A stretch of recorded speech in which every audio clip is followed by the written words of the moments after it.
Faleminderit zoti kryetar.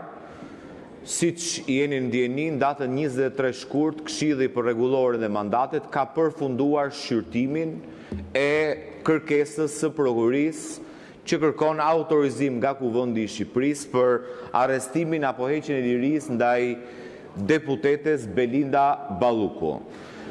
Në përputhje me afatet e përcaktuar nga rregulloria e Kuvendit, antarët e Këshillit, duke qenë se ju s'kishit ende një qëndrim në atë mbledhje dhe su kuptua çfarë thatë, 5 antarët e Këshillit që kishin qartë përgjegjësinë dhe detyrën e tyre kanë dorëzuar raportin për seancën plenare.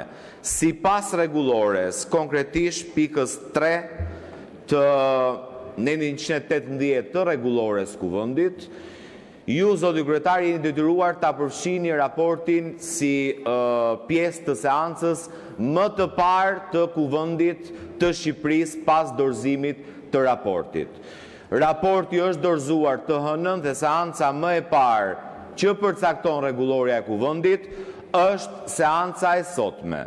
Në rendin e ditës që ju keni sapo lexuat dhe i keni paraqitur deputetëve të martën, nuk është përfshirë shqyrtimi i kësaj kërkese, e cila ka natyrë urgjente, po ju pa e çoni drejt, pra dhe një javë ka mbetur që kërkesa praktikisht konsiderohet e rrëzuar për shkak të mosmarrjes në shqyrtim, sepse po e çoni e keni çuar në limitet 3 mujore të shqyrtimit të kësaj kërkese, në kundërshtim flagrant me çdo praktik parlamentare të ndjekur deri më sot nga ky kuvend. Zoti kryetar, ju e zvarritët këtë procedurë përmes mos mbledhjes së Këshillit për gati 2 muaj, duke penguar funksionimin normal përputhje me rregulloren dhe kushtetutën të organeve të Kuvendit. Tani po zvarrisni përfshirjen e kësaj çështje në rend të ditës. Nëse do merrni tani mikrofonin, do më thoni Ulsiu vazhdon të jetë akoma në bibliotekë, edhe nuk e ka përfunduar raportin, ky është problemi i Ulsiut, jo i Kuvendit. Ulsiu të dal nga biblioteka, të dorëzojë raportin, sepse çështja është shumë e thjeshtë, nuk ka nevojë për lexim të thelluar, si mbrohet Belinda Balluku, çështja është kushtetuese, është ligjore dhe ky kuvend ka detyrimin t'i kthejë përgjigje prokurisë së posaçme. Kanë 3 muaj që po pengohen hetimet sepse prokuria pret përgjigje nga kuvendi. Jepni një përgjigje.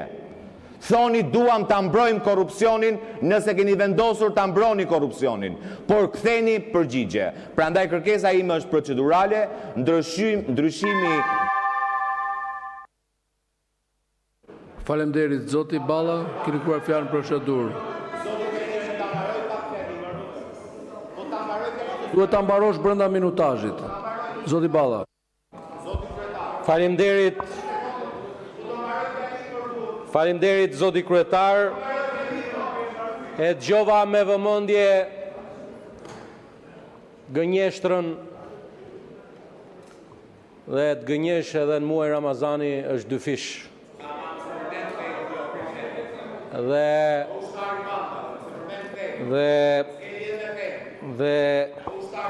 se sa kam lidhje unë me besimin, i vetmi njeri në këtë sallë që s'ke asnjë lidhje jeti, as me besimin, as me vlerat të tjera morale dhe familjare.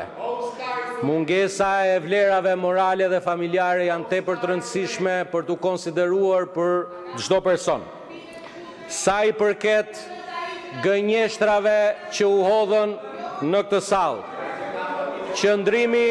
qëndrimi ynë ka qenë i qartë. Ju lutem lejoni kolegun të mbaroj fjalën. Këshillit të mandateve në emër të 5 deputetëve antar të Këshillit mandateve përfaqësues të Partisë Socialiste e kemi bërë qartë qëndrimin ton dhe po ashtu në përfundim të mbledhjes kemi komunikuar se si e sqaron rregulloria e Kuvendit këtë akt procedural të Kuvendit të Shqipërisë. Në Këshillin e mandateve ka pasur 2 mendime dhe 2 qëndrime dhe kjo është e qartë në procedurin verbalin e asaj mbledhje. Dhe në rregulloren e kuvendit në nenin 118.3 thuhet qartë se në përfundim të shqyrtimit Këshilli brenda 2 javëve harton një raport. Jemi brenda kohës që na lejon rregulloria. Ky grup parlamentar është një grup parlamentar serios, i cili nuk i merr vendimet kryetari i grupit apo kryetari i kuvendit apo kryetari i Komisionit Ligjeve, por në këtë parti merren vendimet kolegjiale në grupin ton parlamentar. Kështu që në këtë këndvështrim më datë 23 shkurt, kam komunikuar publikisht se sapo të depozitohet nga të 5 deputetët rekomandimi nga ana jon, do të respektohet afati 2 javor, bie poshtë pretendimi se po shkelet afati, sepse afati 2 javor është përpara datës së përfundimit të afatit të shqyrtimit që është data 17 mars, e përpasoj sqaroj publikun që sapo të jetë gati brenda këtij afati, në seancën më të parë, që natyrshëm është seanca e ditës së njëjtë 12 mars, natyrshëm do të jenë gati 2 raporte.